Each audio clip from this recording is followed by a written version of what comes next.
venga. Y si no está dispuesto, venga. Son 5 lunes. Hoy vamos a empezar con la espiritualidad de la Cuaresma. Luego va a venir oración.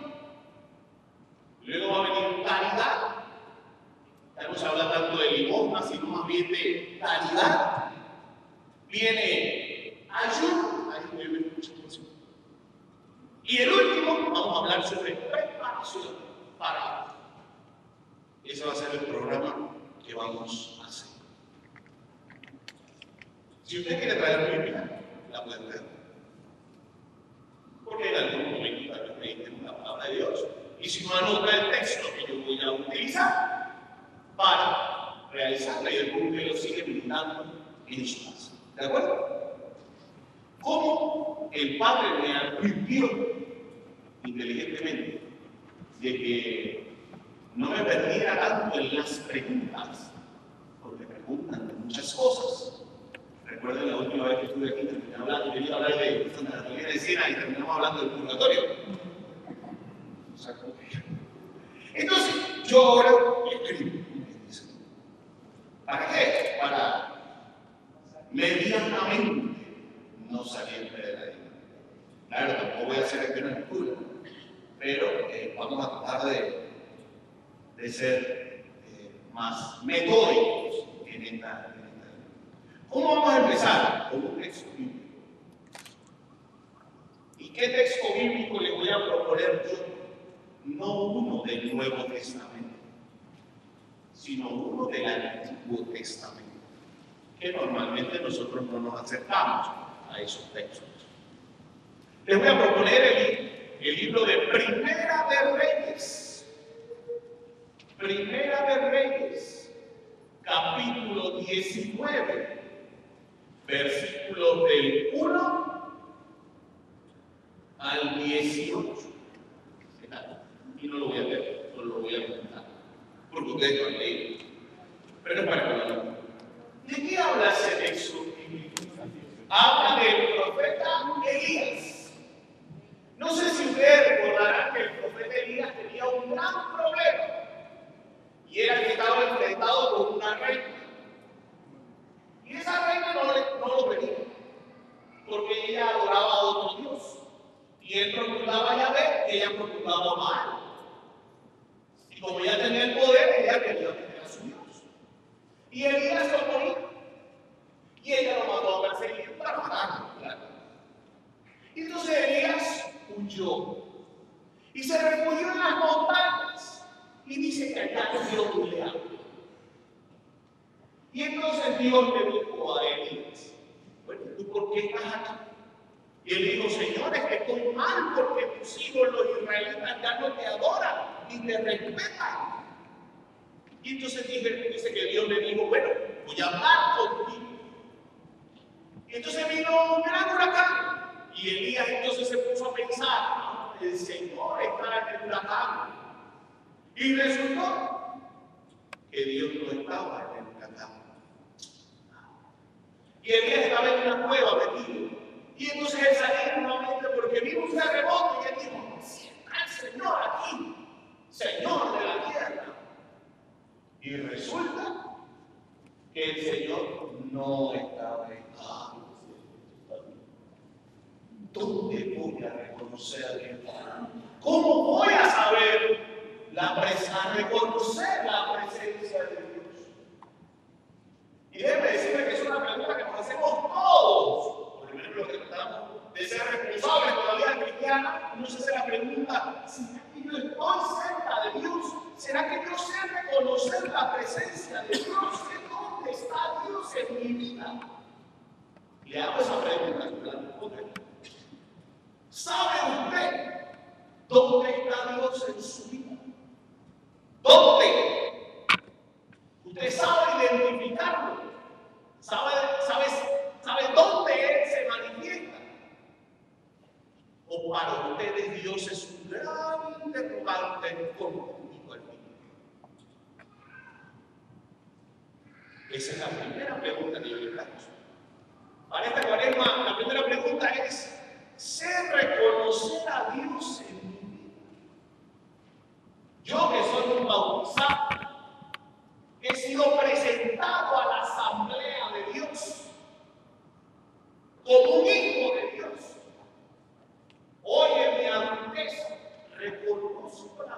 presencia de Dios en mí. Primer punto. Pero segundo punto, si lo reconozco, ¿será que yo muestro a Dios con mi vida? Porque hay gente que rapidito con Pedro, ¿verdad? Cuando Pedro le preguntaba, ¿quién dice la gente que son cosas con Pedro? Lo dice Cristo, Señor. Oh, Pedro, sí, no. Y Pedro, yo no soy bien en la escuela.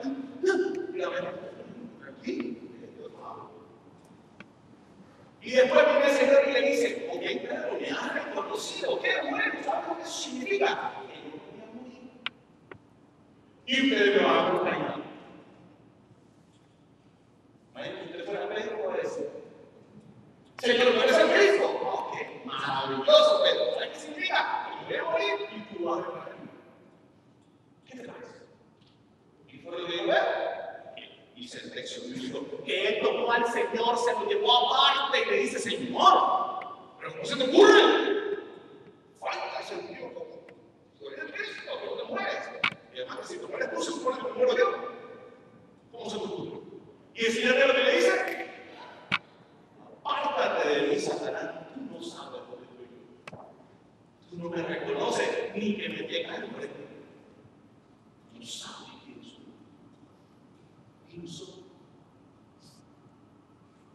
Si para un discípulo que caminó y lo vio, es difícil y no sufre. Sabemos reconocer la presencia de Dios. Y si la reconozco, si la he vivido, eso yo lo he transmitido a otros. O como regalo de Navidad me lo he quedado y no te lo quiero prestar a ti. Es mío nomás. Entonces acá, la primera pregunta que yo les lanzo para reflexionar. Que se hagan esa pregunta y mediten en su casa. Tómense al menos una hora. Dentro de la gran trama de cosas que uno tiene que hacer.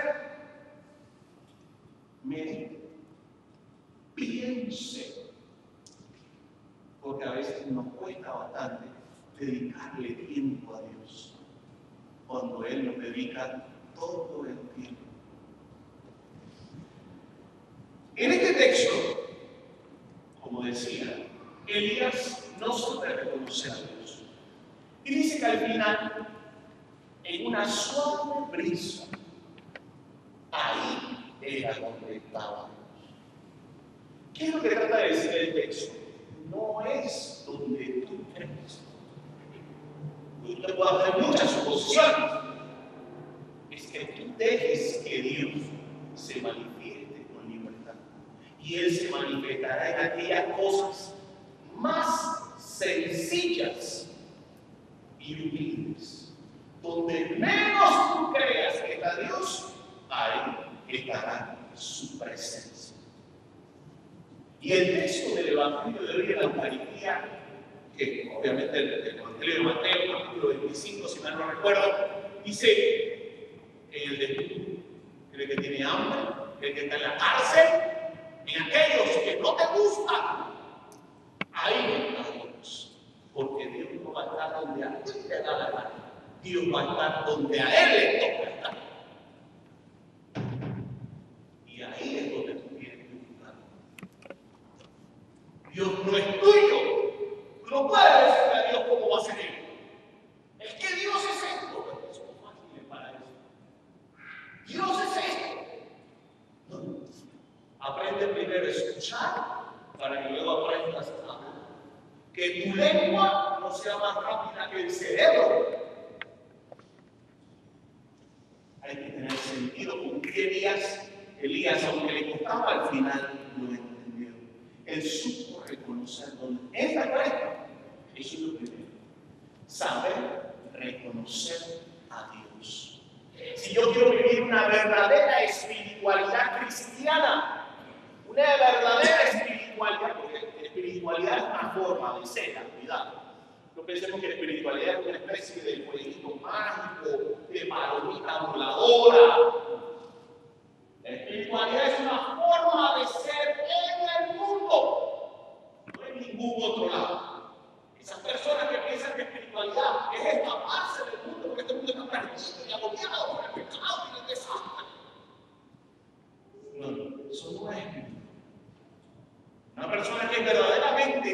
espiritual y que es cristiana es aquella persona que toma mayor conciencia de lo que lo rodea, no se escapa de lo que lo rodea. Entonces yo no vengo a la iglesia para apartarme de esa vida tan desastrosa. Por ahí es un escape. Esta es mi aspirina. No. Yo vengo aquí para tomar conciencia como cristiano de cuál es mi papel como persona, como profesional, como padre, como hijo, como abuelo. A eso vengo yo. Y eso me trae paz, pero una paz que no me aleja, sino una paz en la que yo me entrego totalmente. Recuerden que yo siempre oraba solo. La mayoría de las veces en la Biblia que Jesús oraba es solo, apartado. Pero nunca se quedaba solo, porque él entendía que siempre había que regresar. Él se apartaba para tomar conciencia de la misión que el Padre le había dado, para que a pesar del miedo, las dificultades que eso traía, eso es lo que a mí me toca hacer, esa es mi responsabilidad, y yo no la puedo evadir. No sé. ¿Y dónde está la verdadera felicidad? En hacer lo que a mí me toca hacer. Por eso el evangelista también lo dice. ¿Qué premio te van a dar por amar a los que te aman? Si hay un texto de la Biblia que a mí me encanta, es: ¿qué premio te van a dar por amar a los que te aman? Ninguno. Eso es lo que tienes que hacer.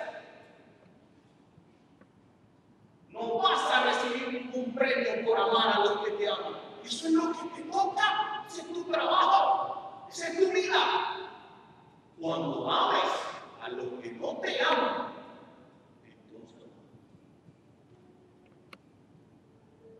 entonces, por eso es muy importante saber reconocer dónde está Dios. Y la segunda figura que yo quiero rescatar aquí es la figura del desierto. La segunda figura de la espiritualidad de la muerte. La primera, de la brisa suave, donde reconocer a Dios. La segunda, en el desierto. ¿Ha usted estado en algún desierto alguna vez? Alce la mano que ha estado en algún desierto. Por lo menos antes de salir, ¿verdad? No digo. Miren, el desierto es una figura bíblica muy interesante. Porque es una figura bíblica que habla de alejamiento. Pero sobre todo, de soledad.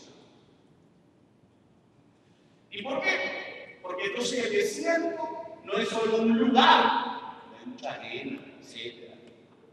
El desierto es una forma de ser, una condición de la vida. Porque soledad hemos experimentado todos en la vida. En la medida de lo posible. Los padres, cuando se van los hijos de la casa, se sienten solos. Y si eres madre soltera, mejor. Bueno, solo y algo alegre también. Por fin. Pero hay soledad. Porque el ritmo de la vida cambia. Ya no es lo mismo de antes. Cuando me jubilo y dejo de trabajar, uno dice, gloria a Dios. Pero después dicen, tengo nada que hacer. Y hay muchos tipos de soledad. Cuando una persona lo abandona, o una esposa la abandona, o un esposo la abandona, cuando abandonan niños en la calle. Todas esas son expresiones de la soledad. Y son expresiones que bíblicamente se titulan desierto. El desierto, entonces, es el lugar de la prueba. Es el lugar donde yo voy voluntariamente, obligado, voluntariamente. ¿Para qué? Para en la soledad poder verme a mí mismo orgulloso. Verme, pero en totalidad.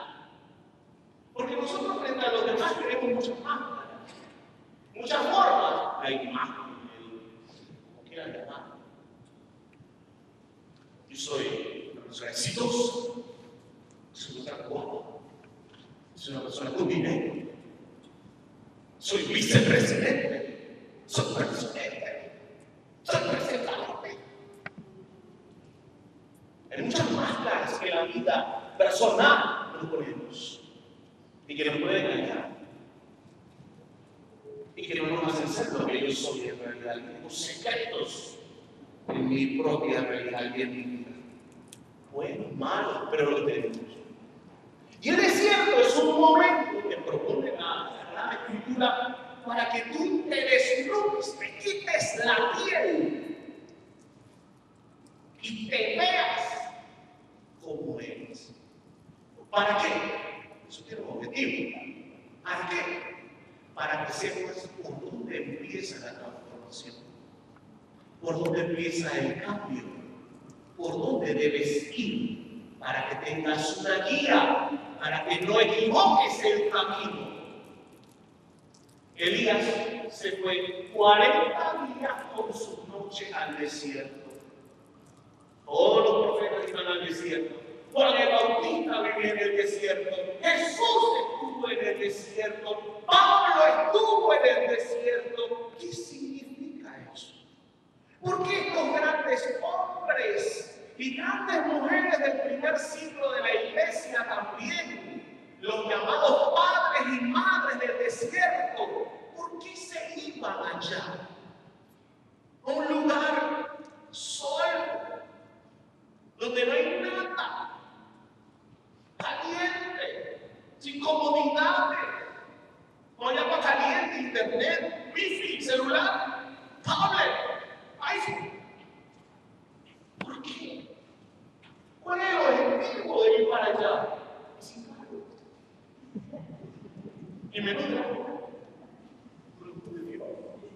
No llevo ni un Huawei para comunicar. ¿Por qué? ¿Cuál es el objetivo? En este momento yo lo había preguntado, pero no le dije. ¿Por qué? Porque ellos saben, y lo tienen claro, o por lo menos lo han intuido. Si yo quiero anunciar, si yo quiero ser un signo de algo tengo que haber vivido. Algo tengo que vivir, porque nadie da de lo que no tiene. Nada. Todo eso es charlatanería. Esos charlatanes que le dicen a la gente, Dios lo que quiere es que usted haga dinero. En coliseos llenos de gente. Eso es lo que quiere Dios, que usted tenga plata. Y por cierto, esa plata, sí. Es un charlatán. ¿Por qué? Porque estos grandes hombres y mujeres descubrieron que para yo ser signo de algo, tengo que haber vivido una experiencia. Y para vivir esa experiencia lo más auténticamente posible, tengo que ir donde yo no me puedo engañar, donde yo no me doy justificaciones personales. Y ese lugar es el desierto, ahí donde estoy yo y mi conciencia. Y ahí es donde yo realmente, voy a usar esta palabra, no he encontrado una mejor. Es como las abuelas cuando tienen fogones. ¿Han visto un fogón? ¿Verdad? Algunas tal vez han cocinado el fogón. Y es que los frijoles son mejor que el fogón. Ya sabemos. Y entonces el fogón, ¿verdad? Después que cocina, para hacer que el fogón vuelva, entonces, por una palabra que yo conozco, hay que acicatearlo. Hay que revolverlo para que el fuego vuelva a encender. Porque está ahí latente, pero hay que. Pero lo mismo se hace en el desierto. Uno va al desierto a acicatearse, a remover el interior, a sacar todo aquello que está escondido en el transcurso de mi vida y verlo de frente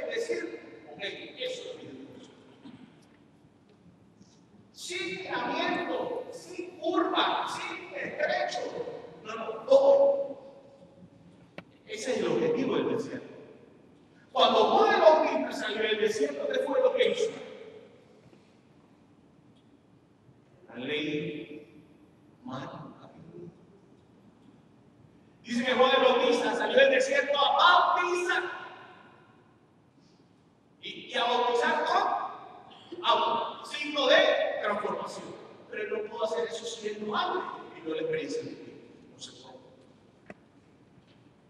Y supo entender que cuando vino el Señor, él supo que ahí, ese es al que yo no soy digno ni de atarle las sandalias. Pero él no hubiera podido hacer eso si no hubiera estado en el desierto. Pablo no hubiera podido anunciar todo lo que anunció, caminando en barco, kilómetros y kilómetros, y Atalaya como 20 veces, todavía más, si antes no hubiera ido al desierto. ¿Qué hizo ese hombre en 3 años en el desierto? Algo tuvo que haber descubierto ahí que lo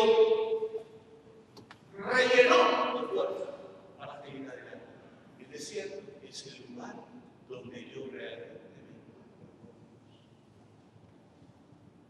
Pero ahí, en el interior, lo más profundo de tu vida, es donde tú no puedes engañar a Dios.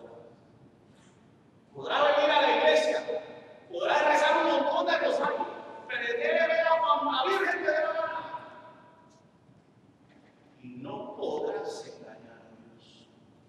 La gente podrá decir cosas, pero tú eres el único, la única, y Dios que sabe tu verdad. Y el desierto sirve entonces para retomar fuerza. ¿Para qué? Para iniciar un camino. Para iniciar un camino y recorrer un tiempo. Por eso la cuaresma, como bien dice el Padre, es un tiempo de preparación. Yo voy al desierto dispuesto a encontrarme con Dios ahí. Yo voy a lo más íntimo de mi vida para encontrarme con Dios ahí. Porque si yo quiero vivir Pascua, quiero resucitar con el Señor, debo estar preparado para hacerlo. Los hipócritas no resucitan. Para no decir. La hipocresía no resucita. La superficialidad no resucita. Y la mediocridad mucho menos. Nada de eso resucita. Por eso me encanta esta frase de Juan Crisóstomo. No, si te quiero santos padres, que hay que rescatar. Dice San Juan Crisóstomo en una de sus predicaciones: ningún acto de virtud puede ser grande si de él no se sigue también provecho para los otros. Así pues, por más que te pases el día en ayunas, por más que duermas sobre el duro suelo y comas ceniza y suspires continuamente, si no haces bien a otros, no haces nada grande.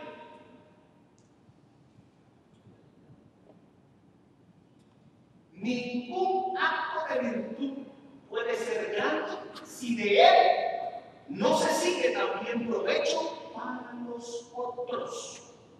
Así pues, por más que te pases el día en ayunas, por más que duermas sobre el duro suelo y comas ceniza y suspires continuamente, si no haces bien a otros, no haces nada grande. Si no vives la experiencia del desierto, no lograrás vivir en profundidad la cuaresma y menos aún la paz. Entonces pasará como en los sacramentos. Por eso es tiempo de preparación.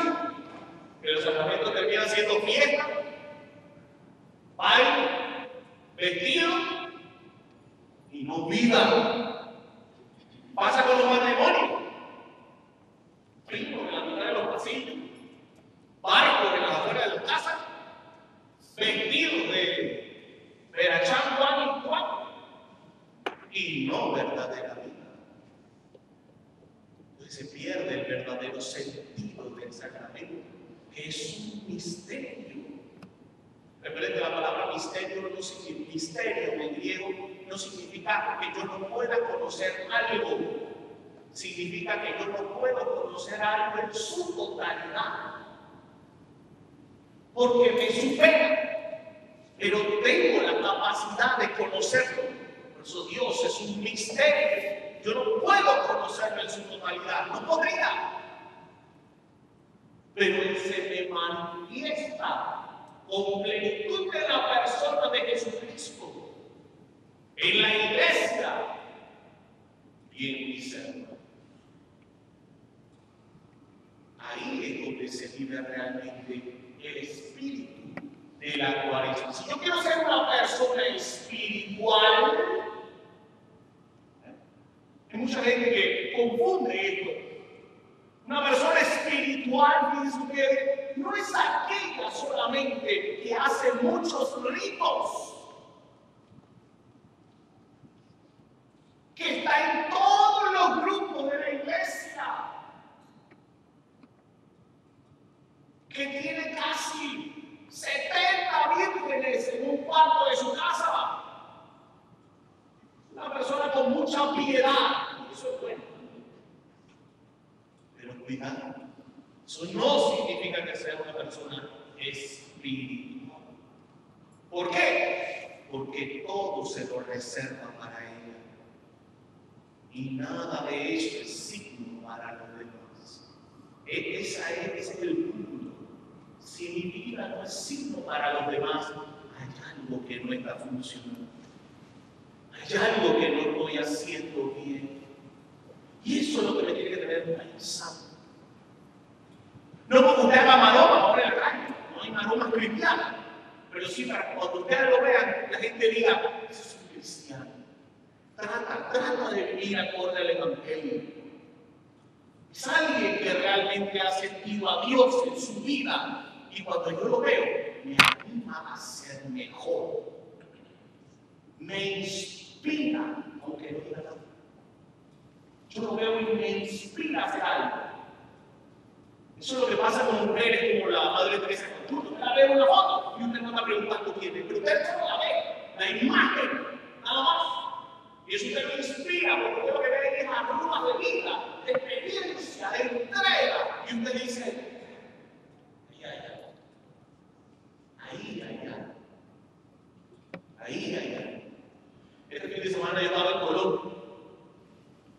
Por eso que algunos me han dicho que yo venía con más negrito de eso.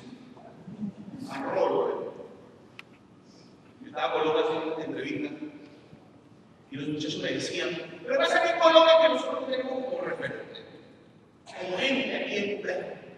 Y lo que vemos son gente y como que a la libre, de forma, tal vez, todo aquello. Pero nos falta gente que nos inspire, que nos motive. Pero no va a haber política, tampoco. Nos faltan referentes. Pero también esos referentes hay que saberlos traducir. Porque no puede salir una vez con él. Pero Jesús es tu referente, hermano. Quiero decir, muchachos, eso no se come. Y eso no es. Si yo veo la comunidad cristiana, y nada de lo que usted dice que debe ser es. ¿Por qué? Si lo que se supone que muchísimos viven. Entonces, por eso es importante estas dos figuras de la Cuaresma dentro de la espiritualidad cristiana. La primera, la figura de saber reconocer dónde está Dios, el capítulo 1. Segundo, la figura del desierto. Y tercero, y último, si no te vieron que tengo que Es la figura del camino. Esta es la última figura que yo quiero destacar. Del camino. Ahora que yo no tengo mano, me toca caminar mucho. Y eso es bueno, por la situación. Y yo me he percatado de algo. Cuando uno camina, que no es mentira, uno se acostumbra al detalle. Entonces, cuando le toca a uno caminar, uno se fija en la calle. Yo ando caminando como despistado. Y me he caído 2 veces.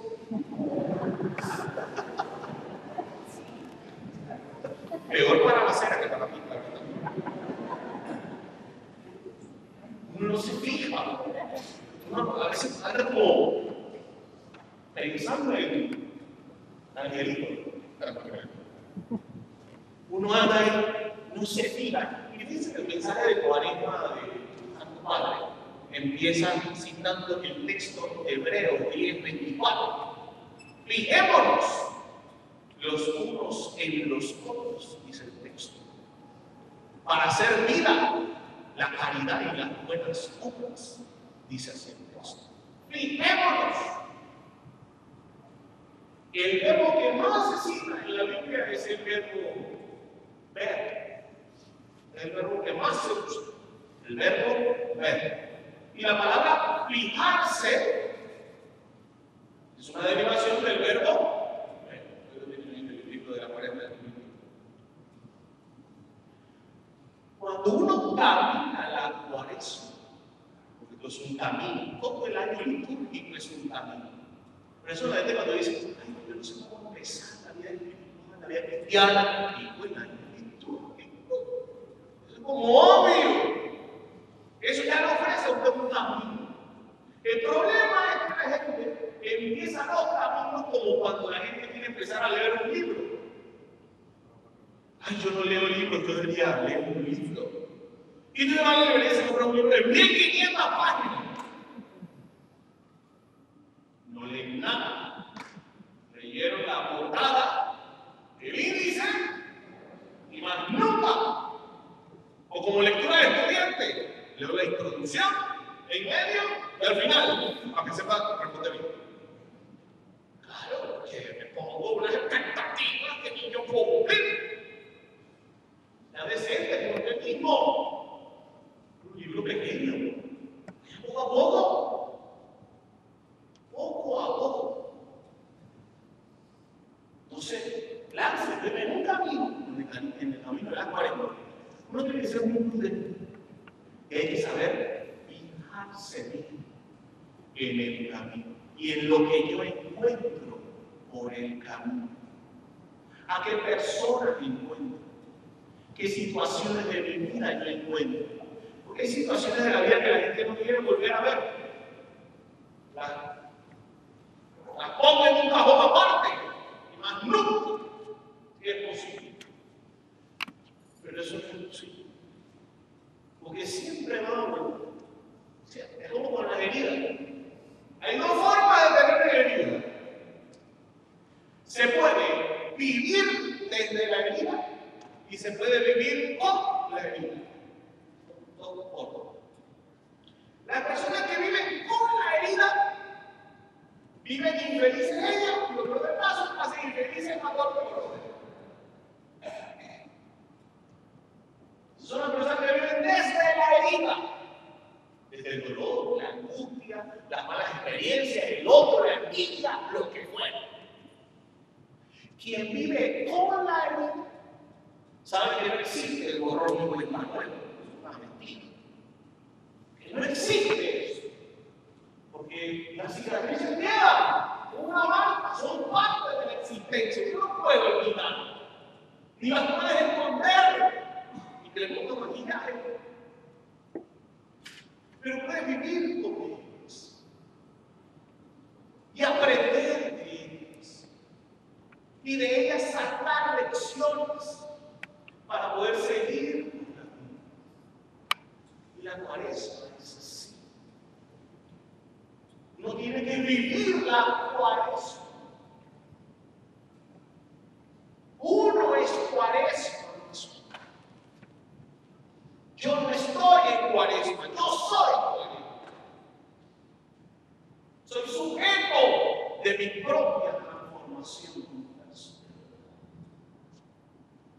Pero para eso tengo que estar dispuesto, dispuesta a verme en mi debilidad.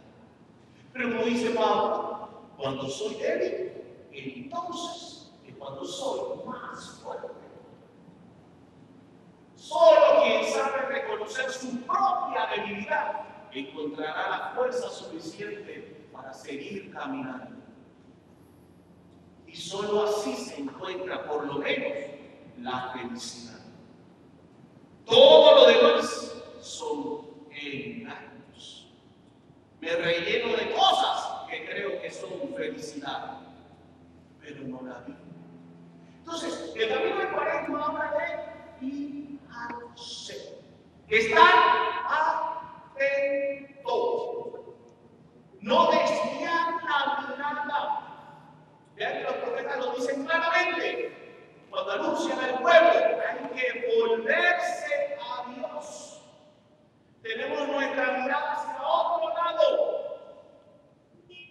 Hay que estar con la mirada fija a Dios para no perder el camino. Hay que estar atento, si no a mí, por lo menos a Dios.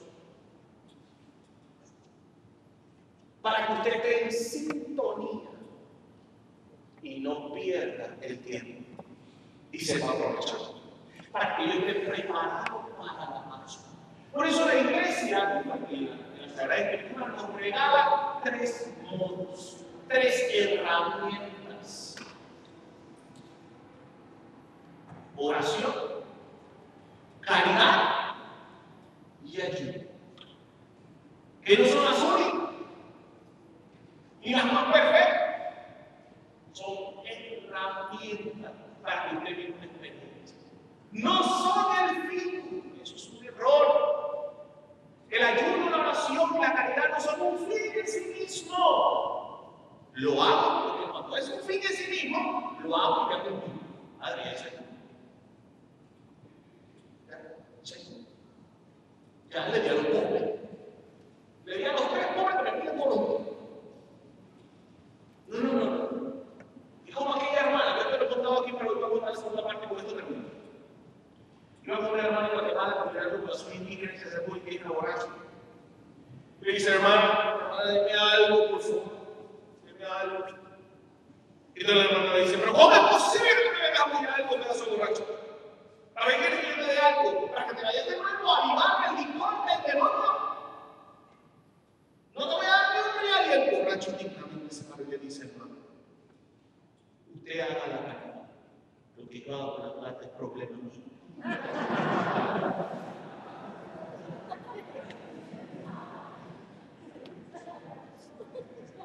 Segunda parte del escrito. Segunda parte del escrito. La hermana le dio. Pero aquí viene lo otro. Ella estudiaba. Cuando uno ve las cosas como un fin en sí mismo, Dios y ya. Cuando uno ve eso como herramienta para vivir algo de ti, entonces, bueno, ella volvió al siguiente día. 2 años después, cuando yo regreso, él estaba ahí. Porque ella se propuso todos los días irlo a recordar para llevarlo a la reunión del público. ¿Que le hizo trampa? Claro. ¿Que le insultó? ¿Que la gente habló de la hermana? Por demás, hasta que andaba con el borracho bien. Claro, porque así es la gente. La gente que ve las cosas en un fin de sí mismo, hace y se recuerda. Quien hace más no sirve de espejo de nuestra mediocridad. Porque quien hace más no está diciendo, ¿sabes qué? Igual que yo. No quiere. ¿Para qué? Al final se pierde el tiempo. Y se va a hacer borracho toda su vida. Todavía sí es cierto. Pero lo consiguió. Y él dijo, si yo puedo lograrlo conmigo, entonces puedo hacer más. Porque como dice la Biblia, Si eres en lo poco, si no eres en lo poco, no serás en lo mucho. Si no eres, y no puedes una vez, una poca vez, no podrás hacer grandes cosas, como dice Jesús. Si quieres hacer grandes cosas por otros, empieza a hacerlo por uno. Eso es que yo amo a todos los hombres y mujeres. Por eso en la Biblia el lenguaje no es plural, es muy singular. No existe eso de amo a todos los hombres. Yo amo a alguien. El samaritano, ¿qué hizo? El samaritano no solo pasó. Ay, pobrecito. Eso es lamentación, eso no es compasión. No forma el fin. El levita y el sacerdote se lamentaron. Ay, miren, y se fue. Como cuando nosotros decimos, ay, pobrecito. Eso es lamentación. Yo me compadezco de que no digas esa palabra. No me desvirtúe la palabra. Eso es lamentación. ¿Qué es compasión? Dice el texto de Lucas 10, 25, 37. Todos los verbos, es uno de los textos que más verbos tiene. ¿Por qué? Porque el verbo es acción.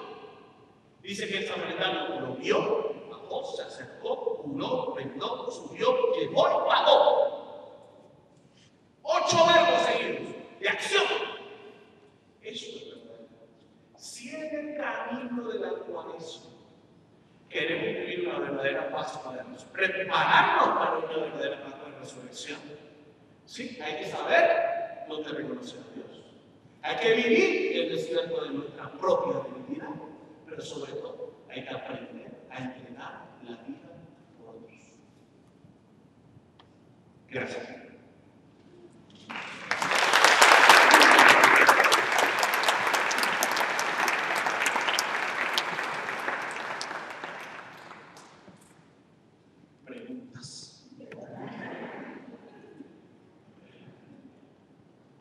¿Preguntas?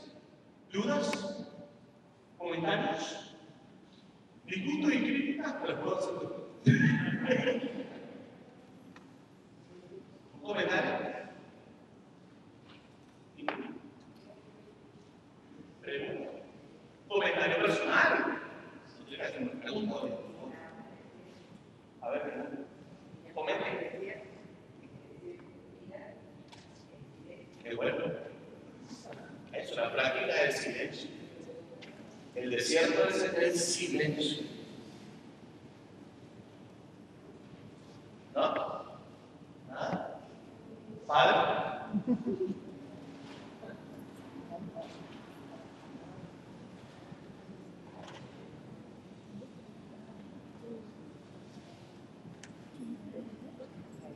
Yo decía que deberían preguntar cómo vivir el desierto hoy, en el ambiente de cada día.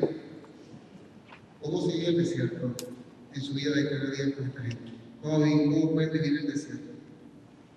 Con tantas cosas que tenemos encima, con tantas cosas que nos hacen puya adentro y puya afuera. Yo decía que deberíamos sugerir a los...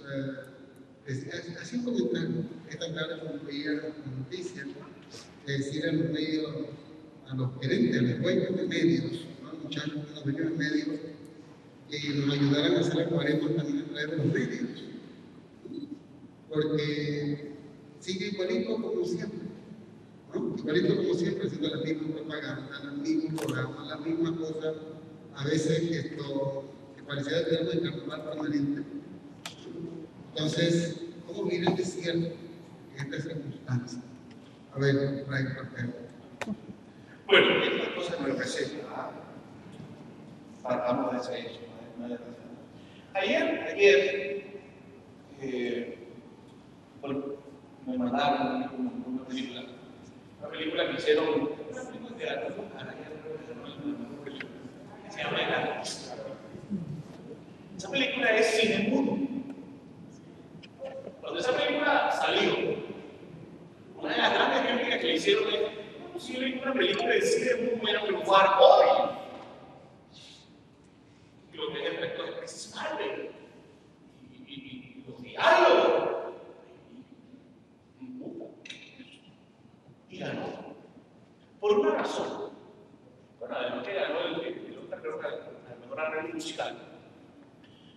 Por una razón, y es que supo tocar el sentimiento y la nostalgia de todos aquellos que la vieron por la historia del cine, porque eso habla un poco de la historia del cine. Es decir, ciertamente las parejas nosotros tenemos mucho que hacer. Trabajo, casa, hijos, deudas, trámites. Entonces, hay muchos sonidos, la televisión, la radio, muchos opiniones, mucho. Hay mucho ruido, mucho sonido. Una práctica del desierto, como lo dije anteriormente, es el silencio. Más que irse a algún lado, mucha gente lo que dice, bueno, vámonos para, no sé, ya la nariz de la India dormida, en ese caso. Yo casi voy, eso llega a ver. Pero no, fíjense que los grandes padres y madres del desierto, ellos se fueron al desierto, en lo que se llamó la fuga mundo. La fuga del mundo, irse de los ruidos del mundo. Pero luego de un tiempo ellos regresaron para fundar el monacario. ¿Qué era eso? La vida en comunidad. Porque ellos se dieron cuenta de que son dos cosas. Yo tengo que vivir mi propio desierto. Pero ese desierto yo lo vivo ¿para qué? Para luego transformar mi realidad desde la vida comunidad. Entonces, claro, usted debe vivir silencio, debe buscar el silencio, pero eso no callarse. Debe buscar, no sé, una hora, 10 minutos, media hora de la práctica del silencio.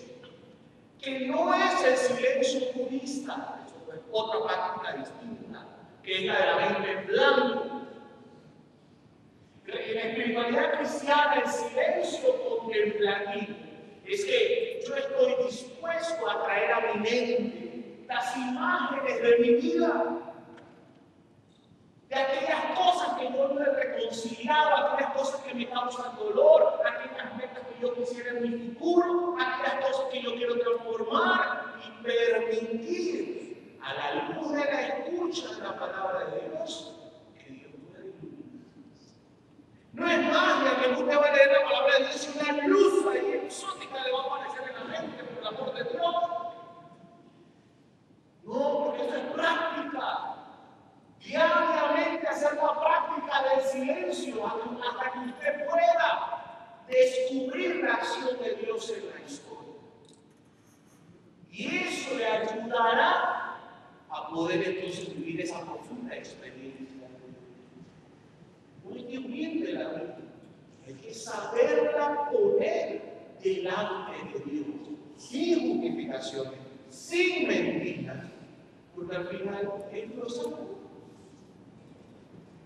Pero es que nosotros necesitamos esa práctica.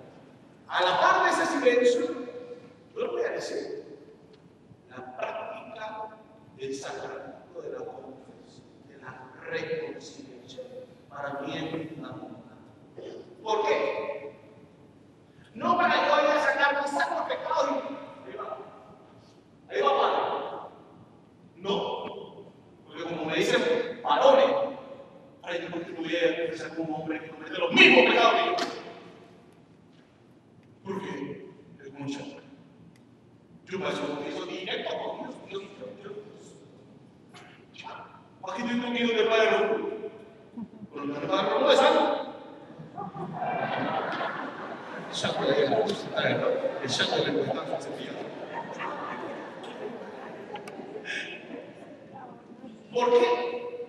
Yo siempre digo que el objetivo del tratamiento de la reconciliación no es el que te confiesa, porque él es un instrumento, una experiencia que tú tienes que vivir con Dios.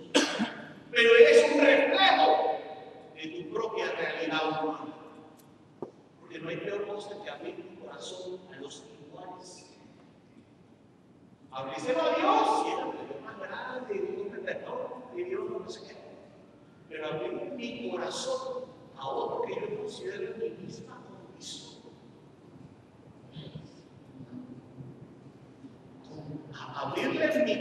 causó mi vida a alguien, ni a mi mujer se lo hago.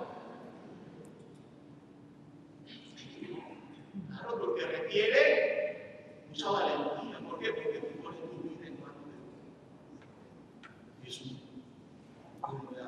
claro. Cuando mira eso, uno no sabe qué va a hacer esa persona con esto que yo le pago. Yo no sé si va a ser responsable. Yo no sé si se va a aprovechar de eso. Pero Jesús nos dio su vida en nuestras manos, sin miramiento.